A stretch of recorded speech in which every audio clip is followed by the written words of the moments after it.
Bien, hermanos, estamos entonces en el estudio número 10. El título es Nuevas Reformas. Vamos a orar. Bendito Padre, gracias te damos, Señor, por esta oportunidad que tú nos das de escudriñar tu palabra. Rogamos que abras nuestro entendimiento, Señor, para comprender tu palabra. Toca nuestro corazón para recibirla y poderla llevar a cabo en nuestra vida diaria, Señor.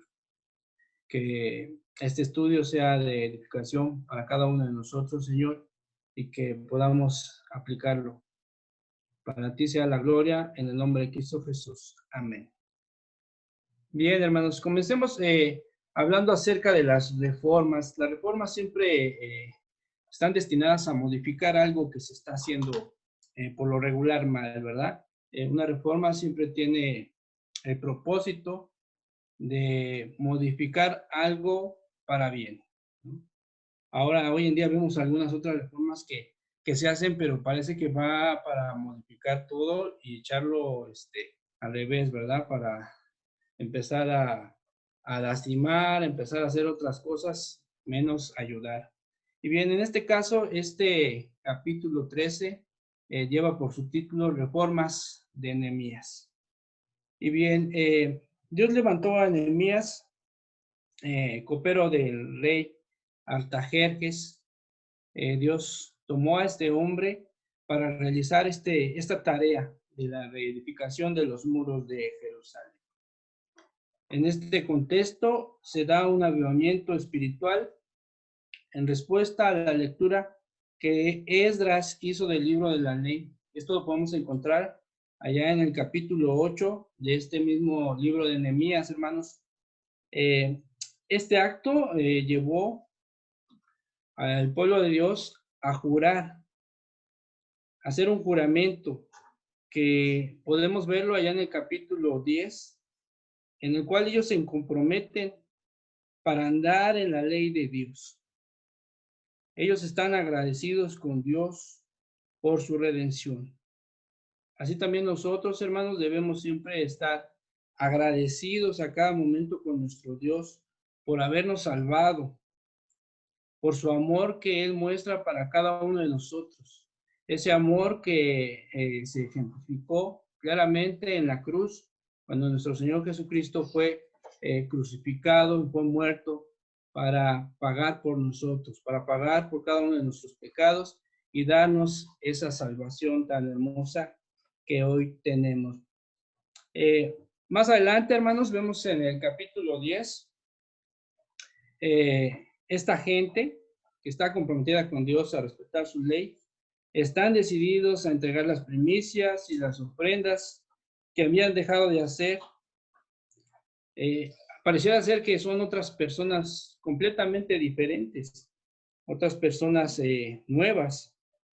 Y en el capítulo 11 vemos que se nos narra una lista de personajes que decidieron quedarse en la ciudad de Jerusalén. Recordemos que muchos de ellos, hermanos, fueron llamados para trabajar en la ciudad de Jerusalén. Algunos fueron al templo, algunos estuvieron trabajando con Nehemías en la reedificación de los muros. Y bueno, algunos tenían que regresar a sus lugares de origen, pero este grupo que se enumera aquí tuvo esa disposición para quedarse en ese lugar para trabajar para el Señor. En el capítulo 12, más adelante, hermanos, encontramos nuevamente otra lista de personas. Esta vez ellos se encuentran alabando a Dios. Vemos también en este capítulo la dedicación del muro de Jerusalén y el gozo que hay en cada uno de sus corazones. La palabra dice que este gozo se escuchaba hasta muy lejos, hermanos. Y ese es un gozo que también nosotros debemos de tener en nuestras vidas siempre. A pesar de las circunstancias que estemos viviendo, debemos tener un corazón gozoso delante de Dios por lo que Él ha hecho por cada uno de nosotros, mis hermanos. Y avanzando, dice, después de la dedicación de los muros, Nehemías pone hombres encargados de las cámaras de los tesoros del templo. Vemos a un Nehemías que está preocupado y ocupado por organizar las cosas del templo en Jerusalén. Pone a estos hombres que se encargan de pues, controlar todo lo que es las ofrendas y los diezmos. Se daba una remuneración económica a los cantores, a los porteros, a los levitas, y a su vez los cantores y porteros dedicaban una porción de lo que ellos recibían para los levitas, y los levitas también consagraban una parte de esta remuneración para los sacerdotes. Vemos que en este contexto Eliasib era el sacerdote encargado de la cámara de la casa de Dios. Y vemos también este hombre que se hace pariente de Tobías, un enemigo de tiempo atrás de Nehemías. Pero a Eliasib no le importa nada de esta situación y le asigna una gran cámara del edificio del templo. Obviamente lo hace aprovechando la ausencia de Nehemías. En este contexto, algunos judíos ya habían tomado mujeres, como lo escuchamos, de Asdod, de Moab, de Amor, mujeres que eran paganas, que eran idólatras, que tenían muchos dioses, hermanos. Y obviamente la consecuencia de esto es que sus propios hijos de estos matrimonios pues no se interesaban en conocer el idioma de los judíos. Y bien, y entramos ahora al capítulo número 13, que también lleva por subtítulo Reformas en el culto. Y voy a dar lectura al versículo 4 y 5, hermanos.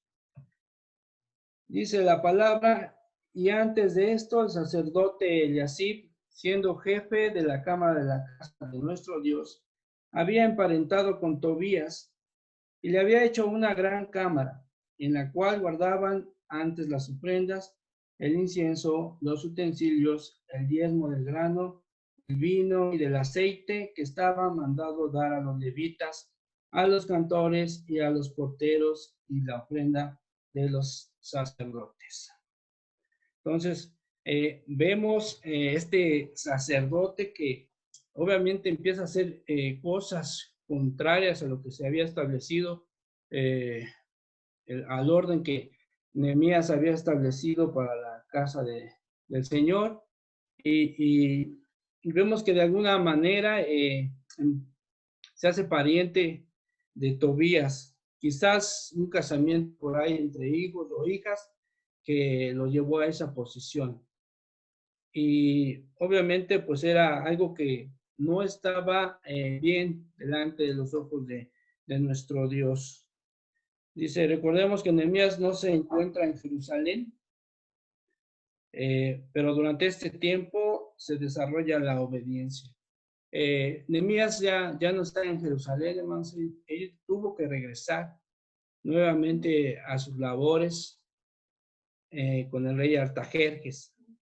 Y este tiempo es utilizado por Eliasib para pues empezar a trastornar completamente lo que estaba ya estipulado por Nehemías.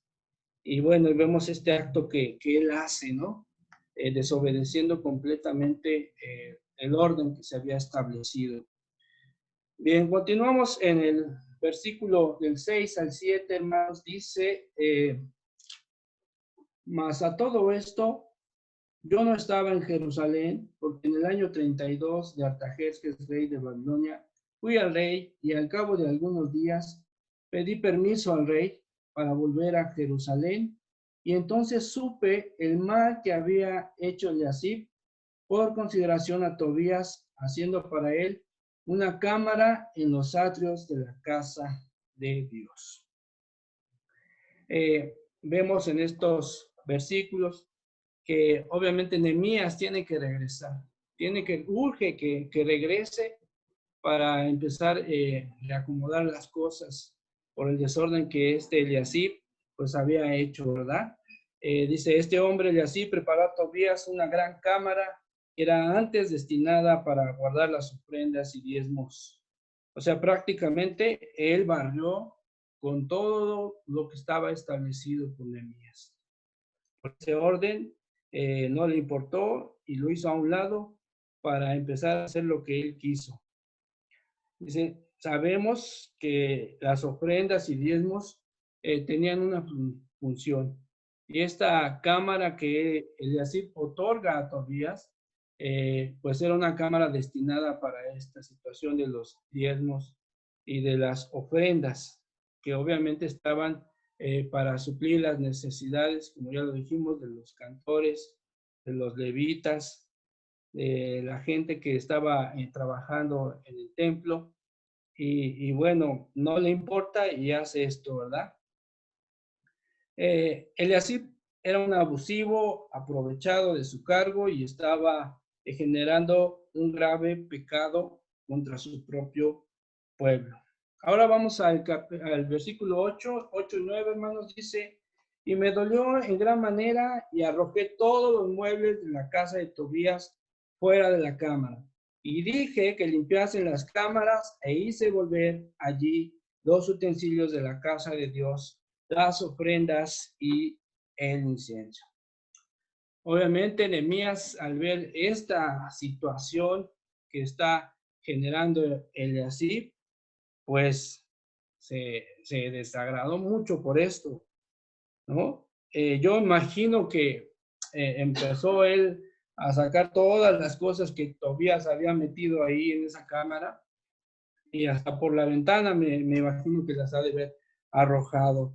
Dice, el trabajo que Nehemías pues, había llevado a cabo en tan solo poco tiempo, Eliasib pues lo estaba disminuyendo, lo estaba minando, estaba acabando con este trabajo, esta labor que Nehemías había realizado, dice.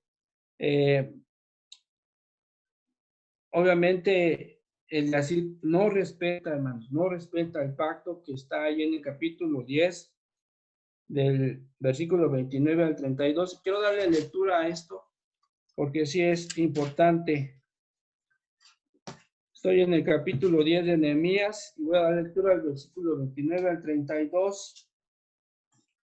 Dice la palabra, se reunieron con sus hermanos y sus principales para protestar y jurar que andarían en la ley de Dios que fue dada por Moisés, siervo de Dios, y que guardarían y cumplirían todos los mandamientos, decretos y estatutos de Jehová nuestro Señor, y que no daríamos nuestras hijas a los pueblos de la tierra, ni tomaríamos sus hijas para nuestros hijos, así que si los pueblos de la tierra trajesen a vender mercaderías y comestibles en día de reposo, nada tomaríamos de ellos de ese día, ni en otro día santificado, y que el año séptimo dejaríamos descansar la tierra y remitiríamos toda deuda. Dice, además, nos impusimos, además por ley, el cargo de contribuir cada año con la tercera parte de un ciclo para la obra de la casa de nuestro Dios.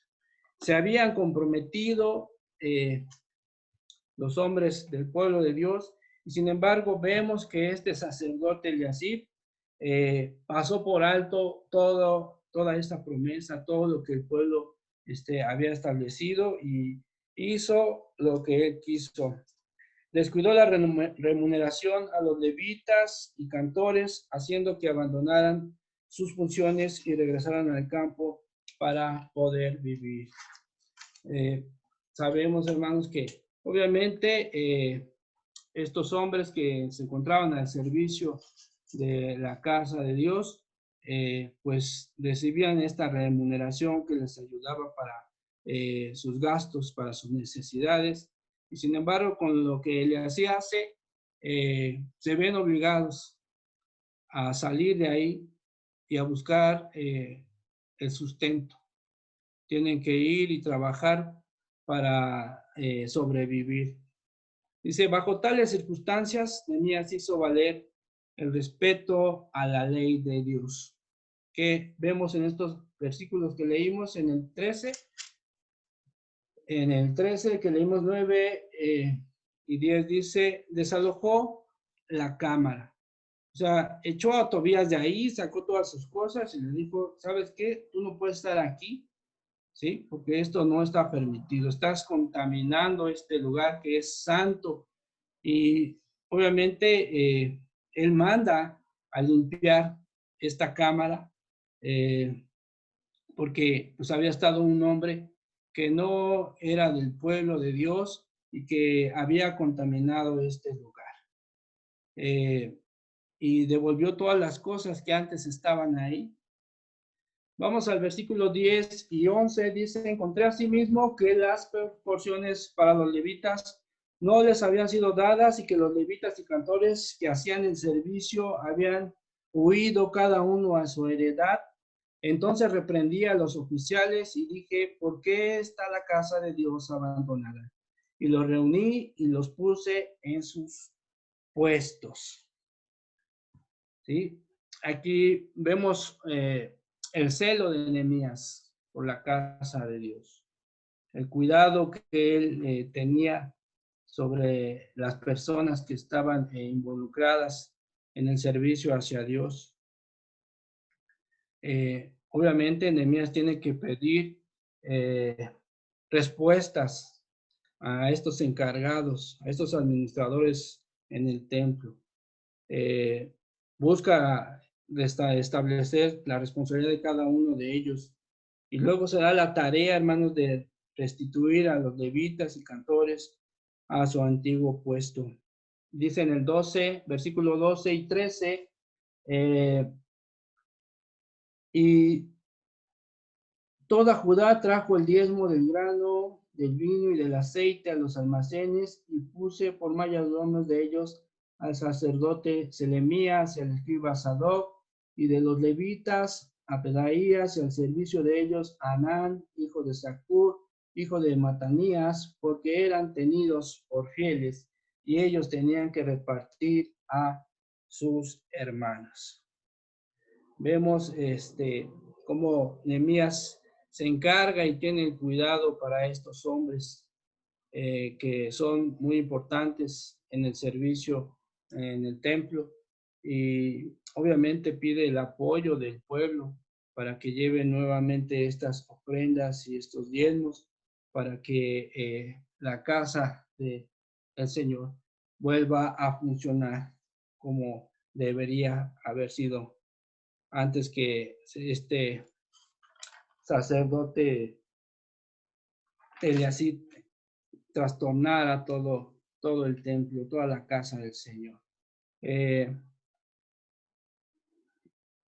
Se nombran nuevos responsables, una nueva administración para que se atiendan a la brevedad posible todas las necesidades de estos hombres y siga trabajando la casa del Señor para lo que fue construida, ¿verdad?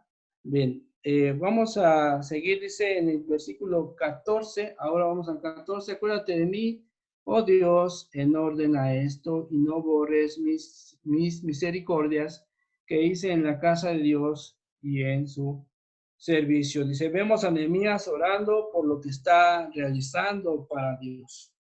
Es un hombre que está fuertemente comprometido con el Señor y cada paso, cada acto que él realiza es un acto que está llevándose en oración, ¿sí? Dice, la oración siempre debe estar presente en la vida de todo creyente. Debe ser tan necesario como el aire que necesitamos para respirar. Eso es algo primordial en la vida de un creyente. La oración constante, la súplica ante nuestro Dios para hacer las cosas de manera correcta delante de sus ojos. Y bien, así acabamos con este primer punto, la reforma en el culto. Y ahora vamos a reformas en cuanto al sábado. Vamos a versículo 15, esto abarca del versículo 15 al 22. Voy a leer el 15 y el 16. En aquellos días vi en Judá algunos que pisaban en lagares en el día de reposo y que acarreaban haces y cargaban asnos con vino y también de uvas, de higos y de toda suerte de carga, y que traían a Jerusalén en día de reposo, y los amonesté acerca del día en que vendían las provisiones.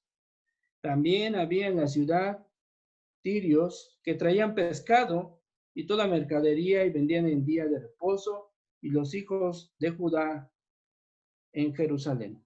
A los hijos de Judá en Jerusalén, perdón. Dice, podemos ver que ya no respetan el día de reposo. Ya no había quien pusiera orden en ese lugar. Este sacerdote pues hizo mucho daño. Y en vez de vigilar que las cosas se hicieran correctamente delante de los ojos de nuestro Dios, permitió muchas atrocidades que obviamente trajeron muchas situaciones desagradables a los ojos de nuestro Dios.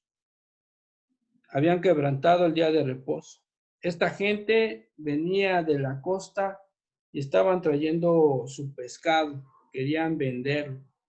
Obviamente ellos ya no les importaba el día que fuera, ellos llevaban su mercancía y se metían, ¿no?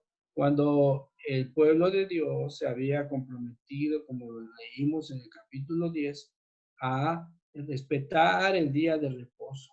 ¿Y qué vemos aquí? Que ya no se respeta el día de reposo. Algunos judíos estaban trabajando en el día del Señor como si se tratara de otro día cualquiera. Nehemías ve esta situación y decide hacer algo al respecto.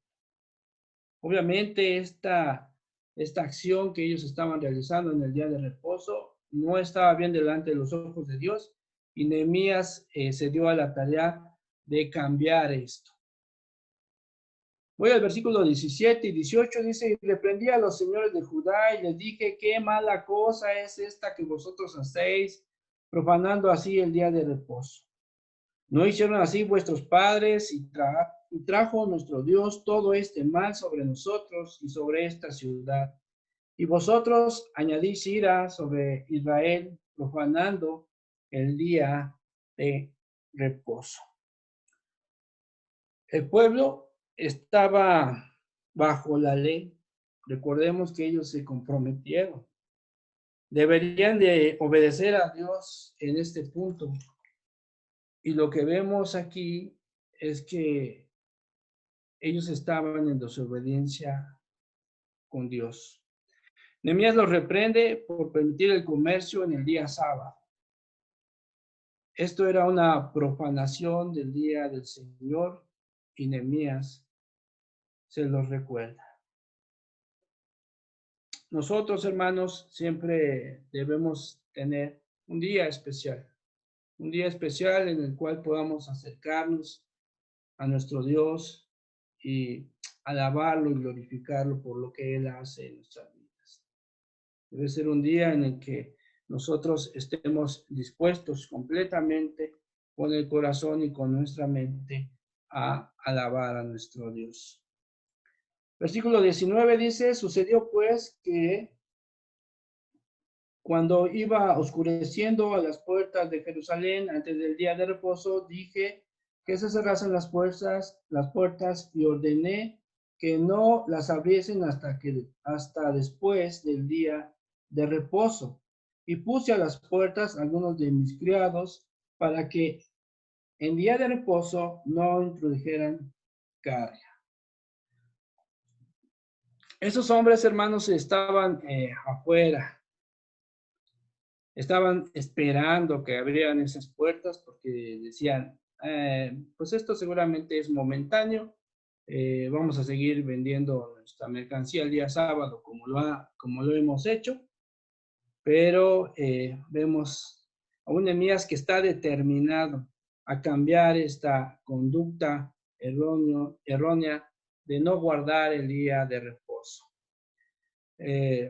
Nehemías observó desde arriba del muro y vio que estaban ahí, les advirtió que les echaría mano. Me imagino que con todo lo que se decía de Nehemías, decidieron desistir, porque sabían que Nehemías era un hombre bien determinado y cumpliría su palabra. Y ellos terminarían diciendo, pues mejor vamos y luego venimos otro día, ¿verdad? Porque seguramente estos hombres ya habían escuchado de todo lo que Nehemías estaba cambiando, de todo lo que Nehemías estaba haciendo. Y pues no les quedó otra más que no presentarse en el día de reposo.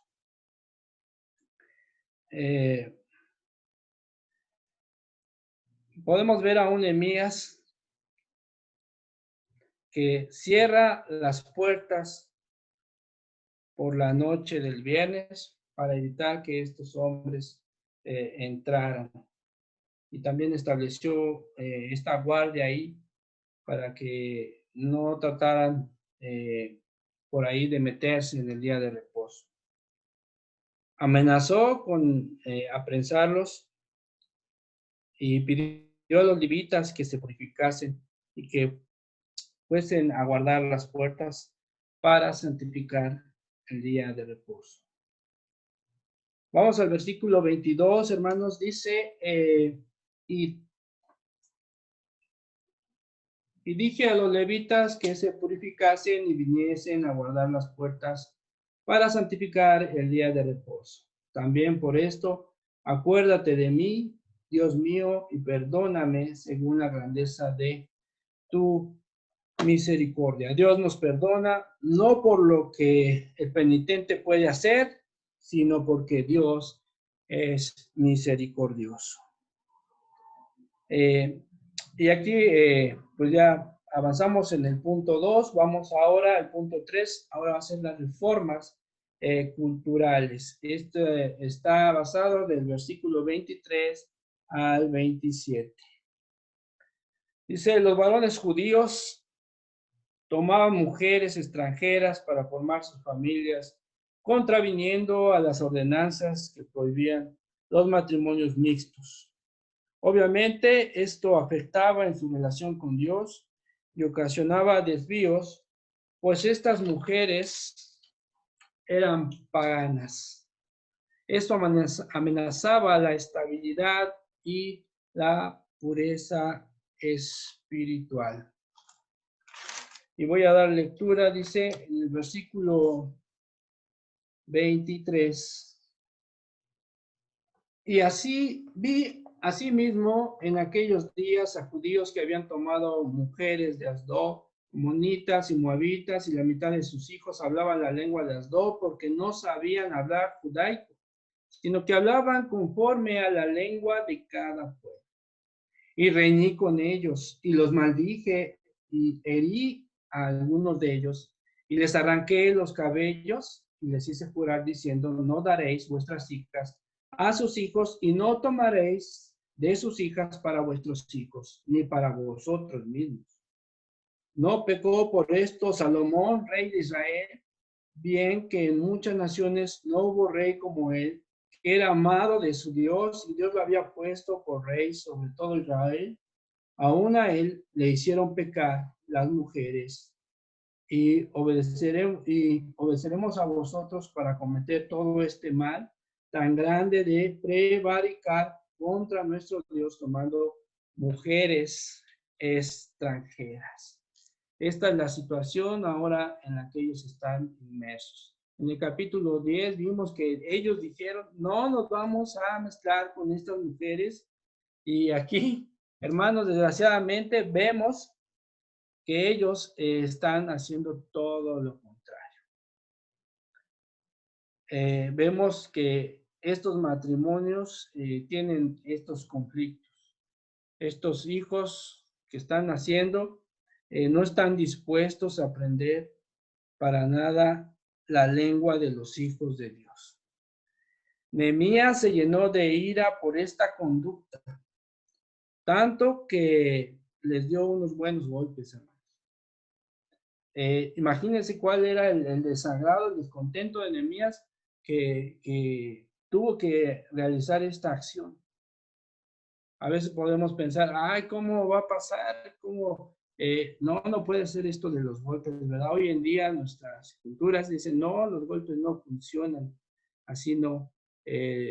A veces las familias que se enfrentan a esta situación, cuando un creyente quiere casarse con un converso, ¿verdad?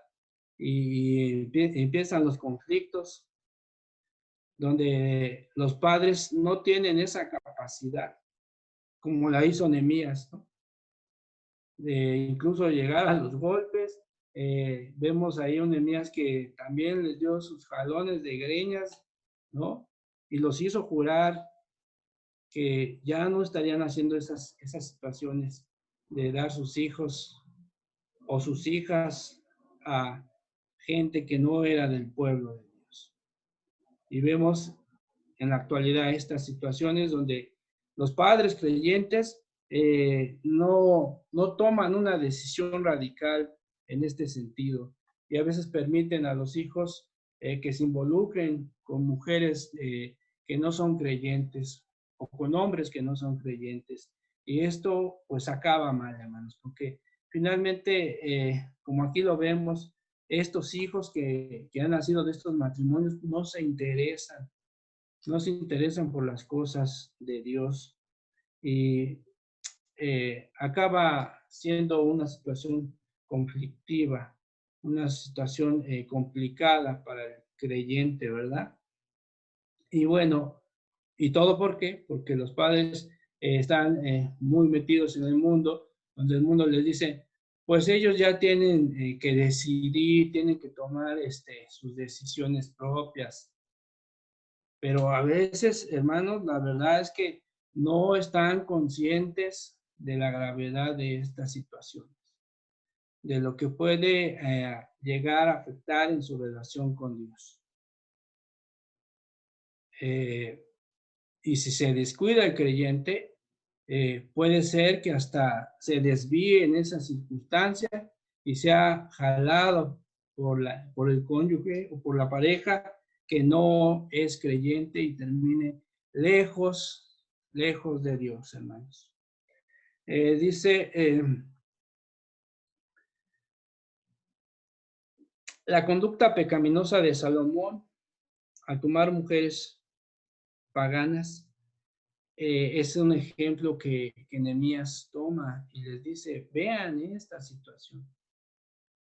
Ustedes tienen que cambiar esto, porque si no van a estar en una complicada situación delante de Dios.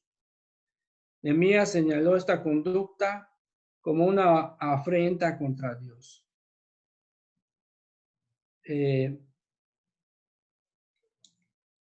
Debemos ser fuertes, hermanos, y debemos hablar con la verdad. Debemos tener cuidado de nuestras hijas y de nuestros hijos para que ellos siempre busquen una pareja que sea creyente. No los sometamos a este tipo de situaciones complicadas delante de los ojos de nuestro Dios. Y si usted, hermano, tiene que tomar una decisión, hágalo. Si necesita darle ese jalón de greñas, hágalo, hermano, pero no permita que su hijo o su hija busque una persona que no es creyente. Bien, hermanos, vamos al punto número 4, es reformas en el liderazgo. Dice el versículo 28 al 31, y uno de los hijos de Joía, hijo del sumo sacerdote Eleazar, era yerno de Sanballat, horonita. Por tanto, lo ahuyenté de mí. Acuérdate de ellos, Dios mío, contra los que contaminan el sacerdocio y el pacto del sacerdocio y de los levitas. Los limpié pues de todo extranjero y puse a los sacerdotes y levitas por sus grupos, a cada uno en su servicio, y para la ofrenda de la leña en los tiempos señalados, y para las primicias, acuérdate de mí, Dios mío, para bien. En estos versículos podemos darnos cuenta, hermanos, que el mismo sacerdote Eliasib emparentó con Sanballat, otro enemigo de Nehemías, pero lejos de ser enemigo de Nehemías, era enemigo de Dios. Y Eliasib no le importa, hermanos. Por lo tanto, Nehemías lo expulsa de Jerusalén. El nieto de Eliasib se casa con una hija de Sanballat, que era un gobernador de Samaria. Esto no podía seguir permitiéndose. Luego entonces Nehemías despidió al sacerdote Eliasib para purgar el sacerdocio y proteger a Judá de sus enemigos. Nehemías termina en este capítulo 13 haciendo una oración. Ora por los sacerdotes y levitas, porque habían quebrantado su pacto, ¿verdad? Y Nehemías siempre termina diciendo que Dios se acuerde de él para bien. Todas estas reformas, todos estos cambios que Nehemías hizo para la casa de Dios fue con el propósito de que se hicieran las cosas correctas delante de los ojos de Dios.